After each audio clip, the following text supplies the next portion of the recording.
We have an incredibly busy day of NHL news and rumors to take a look at today. Today in the rumor mill, we're looking at the future of Patrick Kane. Could he end up in Colorado should he decide he wants to move on? Plus, we have some trade rumors concerning Vladimir Tarasenko and the St. Louis Blues. As well, we're looking at the Montreal Canadiens. We have several signings, including Nichushkin in Colorado, several organizational changes between management and coaches. A lot of players today that were RFAs did not get qualifying offers and will surprisingly be ultimately free agents here in a few days. We'll discuss all the latest news and rumors coming up next. So welcome back to another video here at Top Shelf Hockey. As I mentioned, we have a lot to talk about today. First up, we're going to go into some signings, some organizational changes, some buyouts, RFAs not qualified, and then the free agent rumors and trade rumors. So certainly stay tuned. Everything is in a timestamp chapter in the pinned comment section down below here. So certainly take a look if there's some things you'd rather listen to more than others. Another signings first. Nichushkin in Colorado was the big signing of the day. They locked him up on an 8-year contract extension valued at $6.125 million. That is a lot of money. They backed up the Brinks truck here for Big Val after having one heck of a season, including one heck of a playoff run, helping them win the Stanley Cup. Of course, he's been a bit of a reclamation project after getting bought out in Dallas 3 years ago. Obviously, since moving on and getting to Colorado, he's found his game and slowly improved and become a real force of a two-way player, including a guy in the playoffs that was unstoppable when it came to scoring as well. So that's a bit more than I thought he would get, to be honest. I thought it'd be closer to the $5 million range, and I'm a little surprised it's 8 years as well. But you know what? He's still young enough that the term will be fine if he continues to play at this level. So let's just hope that Val Nichushkin continues to be a force for the Avalanche and earns his contract. It's a great story. He's become quite a force, like I said, and I hope for their sake it works out. It's a little more term and a little more money than I thought he would get, but understandably so. The market was going to be high for him in a not super deep free agent class this offseason that teams would have been willing to pony up to bring him over to their organization. Some other, smaller, less notable signings include Jacob Bryson in Buffalo. He gets a 2-year deal, a $1.85 million for the defensive style defenseman. The Habs have signed a couple players, including defenseman Corey Schooneman. He gets a 1-year, 2-way deal. Gets $275,000 at the American Hockey League level, though $750 at the NHL level. So that's a pretty lucrative 2-way contract. They have also signed Michael Bozzetta to a 1-year deal, but it's a 1-way contract. So he'll be playing for the Habs next year, and if he doesn't, he'll need waivers, and he'll be making $750,000. The Kings have a pair of signings as well. Elias Anderson gets a 1-year deal at $750,000. Carl Grundstrom gets a 2-year deal at $1.3 million, and the Penguins have also signed Alex Nylander to a 1-year, 2-way contract. So lots of signings today, but the most significant by far is Nichushkin in Colorado. Now, we have several changes to different organizations. So we have some between coaching and management, front office stuff. So the Colorado Avalanche today have announced that they have a new general manager. Yes, the GM, Joe Sakic, who just won GM of the Year, has been promoted. He's now going to become the president of hockey ops. And Chris MacFarland, his longtime assistant, who's been highly coveted by other franchises, will become and has become the new GM of the Colorado Avalanche. Now, this is something that's been rumored for the last few weeks. I know Elliot Friedman mentioned it on his podcast a while back, saying he wondered if this is something they would do.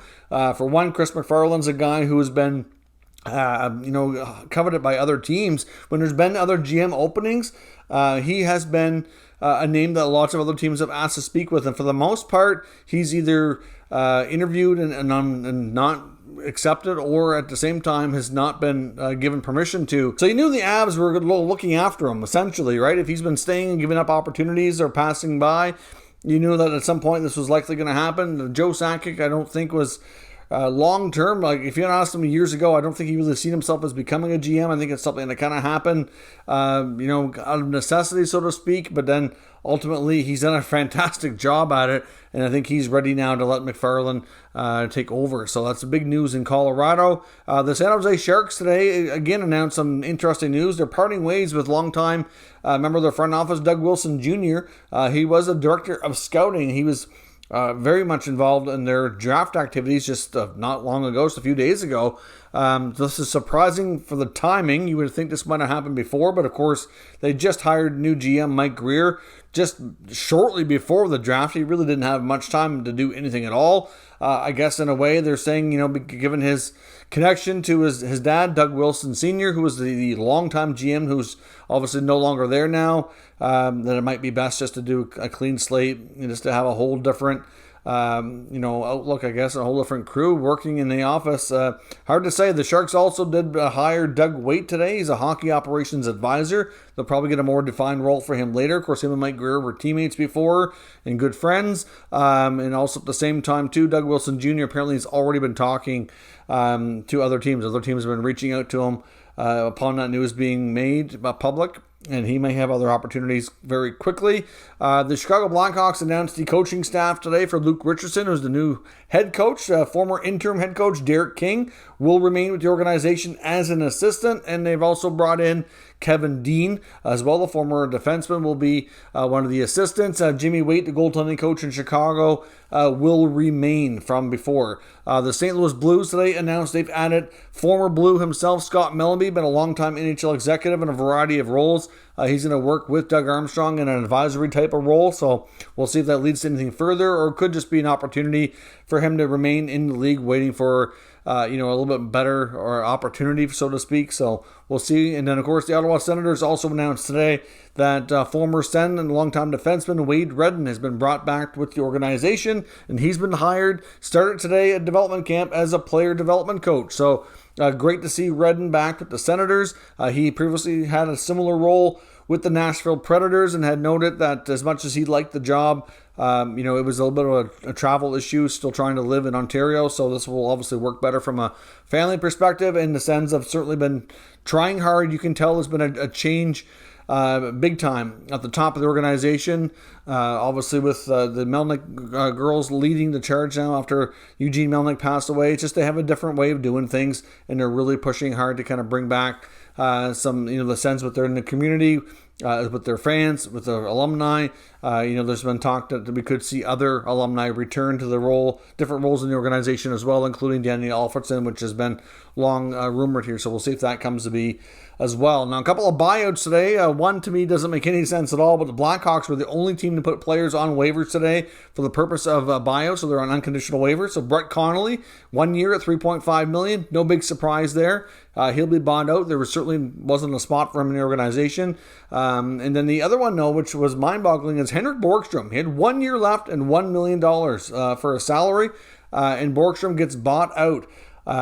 So they're not really going to get much in the way of cap space back. They're going to have, obviously, a hit this year and next year. They could have just buried them in the minors. And with the cap relief, you can get just over $1 million relief when you bury a contract in the AHL. So really, they could have saved the same cap space, put them in the AHL, and not had anything to do with it next year at all.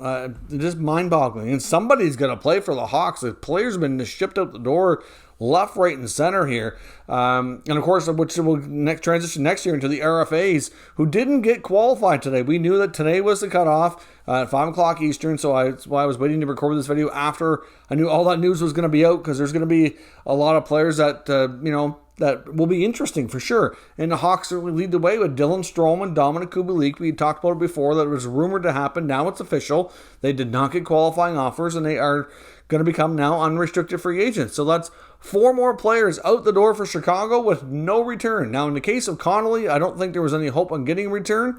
And Borgstrom, maybe there wasn't either. But like I said, you could have buried him in the minors so that you didn't have to do a buyout, so that you didn't have anything on your cap next year. And Strome and Kubalik, I do not understand at all how they couldn't get anything on a trade, like nothing at all.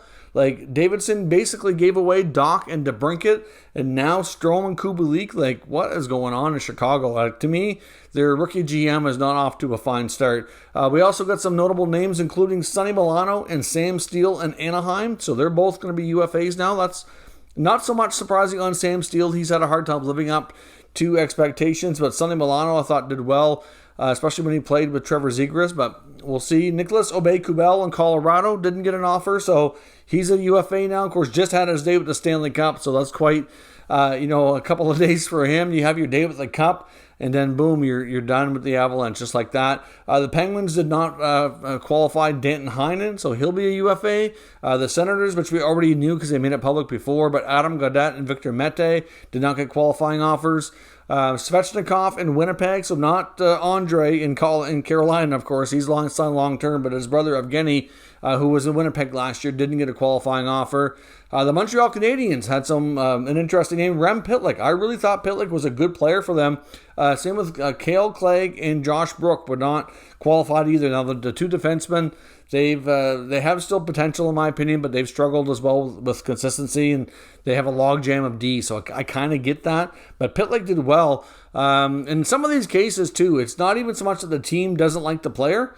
It's more so that they have arbitration rights in some cases, and they feel like they're going to probably get more through arbitration than they want to be able to pay them. And in some cases, there's going to be a few of these maybe even re-sign with their same teams, which they can do, but they can now sign them at a different number, because obviously their qualifying offers based on their previous contract might be a case of maybe they didn't quite live up to that qualifying offer, but they still liked him as a player and can still see a fit for them, right? So there could be some of that.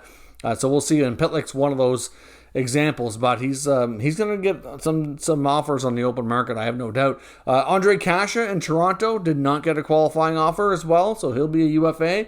I wonder if they'll attempt to sign him for less. I'm not sure. Jonathan Dolan in San Jose didn't get one. Brendan Lemieux in Los Angeles as well. And the big one, though, the biggest name of all, in my opinion, is Ilya Samsonov in Washington. That one blows my mind. They just traded Vitek Vanacek, who we knew that because Brian McClellan made it known they want to change up their goaltending and they want to bring in a veteran guy. I didn't expect them to get rid of both their young goaltenders. Like, they weren't that bad. But with Samsonov, the argument is that he's probably going to earn a contract through arbitration about $3.5 million. I'm like, okay, I understand he might have struggled a little bit, but to get like a 1 or 2 year deal at 3.5 for a young goaltender that still has a ton of potential, that's shocking to me. He will not have a hard time getting signed. I have no doubt at all. On the UFA rumor side of things, Evgeny Malkin's been confirmed by numerous sources to be hitting the market. Things have not gone well with the Penguins. He did not get a new offer with a 4th year, which is what he was hoping for to remain in Pittsburgh. Like I said before, he's having a hard time understanding why they won't give him closer to what he wants. He says that the Penguins don't think I'm any good anymore. Obviously, like, he's talked to his teammates, and it's just really confusing for him. He doesn't understand what he has not done for them, I guess. Like, he's been such a big part of that organization, and I'm not sure they win 3 Stanley Cups without him, right? Like, I don't know. Like, Ron Hextall and Brian Burke don't want to give him 4 years. It's just that simple, and he's going to be hitting the market and see what else is out there. So to me, that's not a good sign, and a pretty good sign he's likely gone. But we'll see. Maybe they'll have a change of heart last minute. But not looking good. Nazem Kadri, we know, was most likely not staying in Colorado, especially after seeing that Nichushkin contract extension. Word is from various sources that the Islanders and Rangers will be very much available to want to speak to him and want to have consider signing him. Of course, there's going to be other teams too, but those 2 teams were mentioned for sure that will likely pursue Kadri. The Rangers will obviously be dependent on what they do for their number 2 center spot. They've got Andrew Kopp and Ryan Strome, who are pending UFAs, who they can still talk to, and maybe one of them end up staying after all. I don't know. But if they don't, then Kadri will be a guy they look to. The Islanders need more wingers and centers, but unless they're thinking of playing Barzell on the wing or something, I don't know. But we'll see. But because the Islanders are also been rumored, and according to Dave Pagnotta of thefourthperiod.com, who just put it out shortly before I started recording, was that if Johnny Gaudreau hits a free agency, that they're going to be expected to heavily pursue him. So they're not going to get both, that's for sure. And either one would be expensive, and they're going to have to find a way to shed some money. So we'll see. But the Islanders definitely need a player of that caliber for sure. And we'll see what Lou can do. John Klingberg is another UFA name to watch. Carolina and Seattle are the 2 big names. Jeff Merrick wondered if the Senators might take a run at him because they are definitely looking for a right shot defenseman. We'll see if they do anything between now and free agency that may take them out of the mix. I don't know if they're going to want to spend the kind of money, though, that Klingberg wants. Like, I think they definitely would like the player, and he'd be a good fit there to play with Shabbat. But are they going to want 2 defensemen making $8 million? I don't know. I'm not sure that that's going to be a financial fit.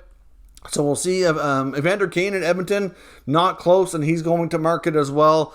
Rumor has it that he was offered under $5 million on a 4-year, I think it was a 4 or 5 year deal, and he's looking for around 7. So we'll see. Now on the trade rumor side of things, the Montreal Canadiens, according to Darren Dreger, still definitely want to clear more cap space. They don't really have to at this point, especially if Carey Price ends up on long-term injury reserve, but he says they do want to, so they're still going to be looking to move guys like Jeff Petrie. You can throw in Mike Hoffman and Jonathan Drouin's names in there as well. A guy like Petrie would be a little bit more complicated, but as I said, like Dallas, for example, if they do lose Klingberg, which is highly anticipated, I think they'll look to either a guy like Jeff Petrie in Montreal or perhaps, and I stress perhaps because it would take some, a little bit more creativity, but San Jose and Brent Burns, that could be a fit too. But we'll see what they can do on that front. San Jose would have to eat some money for sure. Montreal might have to eat a little bit on Petrie too, but still, Petrie definitely more affordable. But we'll see on that front, but I would expect that to be a possibility. Mike Hoffman could be a variety of options out there. There's all kinds of teams looking for a scoring winger. Hard to say where he goes. He's not really linked to any specific teams.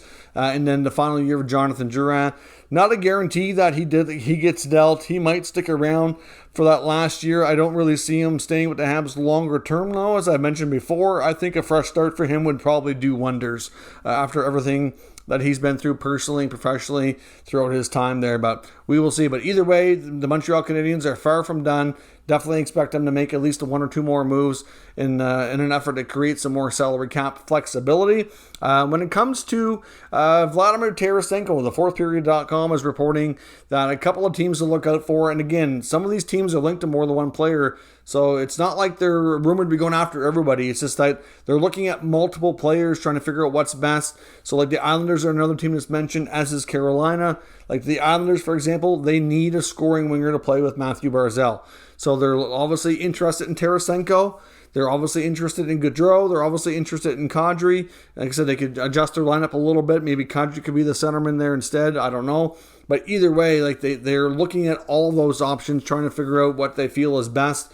And hopefully, I guess, to the nurse sake, they'll land one of them. The Canes definitely need a scoring sniper as well. That was their big issue in the playoffs, is they need another finisher. And Tarasenko could be that guy. He's got 1 year left. His next contract, hard to say if it's going to be as lucrative or not, $7.5 million. If he keeps playing the way he did last year, it very well could be. But they need a bigger name that can finish in Carolina. There's no doubt. And Tarasenko might be that guy. But there's definitely a case of him not rescinding his trade request. He still would like to get moved. At the same time, though, it seems like Doug Armstrong's in no rush. But the other thing that I think we might see pick up and intensify in the next couple of days before free agency kicks in is that they'd really like to keep David Perron. And David Perron would really like to stay in St. Louis, but it's been pretty quiet on that front. And I think a lot of it has to do with the fact that their cap situation is just too tight, though. I mean, they have some younger players that need new deals, and they're struggling to find a way to make it all happen. And if they don't trade Tarasenko, keeping Perron is going to be that much more challenging. So we'll see what happens, but expect Tarasenko to possibly be moved here soon. And the big one here as well is you got to wonder, with all the stuff we talked about with Chicago lately, what is Jonathan Toews and Patrick Kane thinking now? Based on what Friedman and Merrick were talking about on the podcast, which is kind of the way I was thinking about it the last couple of weeks here, it seems to me, and that's kind of what they said, is that they have not gone to Toews and Kane and said, listen, we'd like to move you. Will you give us some teams that you'd be willing to consider going to that we can try to work this out? They have not done that. They've kind of made it so that they've tried to basically tear the team down to pieces, and they're trying to make them come to them and say, okay, we think it's time. We want to move us for our final year. That seems to be what they're wanting to do. They want it to be their choice, not the team's choice. They're both making over $10 million. Jonathan Toews, I think, would have a harder time getting a deal. Patrick Kane's going to have interest through the roof. The Rangers will be right up there for sure. And Jeff Merrick wondered about the Avalanche. And the Avalanche, especially if the Hawks can retain 50%, you can get Patrick Kane at $5 million. That would be a terrific replacement, especially if they're not going to be able to keep Kadri, who's likely going to get $7-8 million or something crazy, right? So I don't know for sure that they could do it, but apparently they have asked about him before. Now, of course, they were told that he wasn't available, so things never really went anywhere. But the Avalanche have inquired in the past, and there is a history of them trying to get Patrick Kane. So if he becomes known to be available, expect them to be all over it. I would think that would be very interesting to him, because I think Patrick Kane's a very competitive guy, and I would assume for 1 year that he would probably want to go to a place that he thought he had a legit shot at a cup. Now, of course, the Rangers, as I mentioned, I would assume would be high interest too. They have a lot of young, interesting players that would probably intrigue Chicago in a potential deal. And of course, they went really far last year too, so that could be a legit option for a chance as well. And I'm sure they're not the only ones, but you got to think at this point that Chicago is just really wanting to tear things down to the pieces, and they really are going to be going team tank next year. You got to wonder what that roster is going to look like when we're all said and done going into the fall. Like, it's going to be absolutely atrocious, and they're likely going to have one of the worst records we've ever seen. I wonder what Seth Jones is thinking too. Like, he just signed an 8-year deal, and I'm sure he probably is not fond of things either, but good luck moving that contract at this point. You never know. Crazier things have happened, I guess, but it seems incredibly unlikely. So anyways, that is all your updates for today. Let me know your thoughts on everything down in the comments. We'll discuss further. If you're new to this channel, make sure you subscribe and stick around. We'll keep you up to date with the latest news, rumors, and analysis on all 32 NHL teams. Thank you for watching, and I'll catch you next time.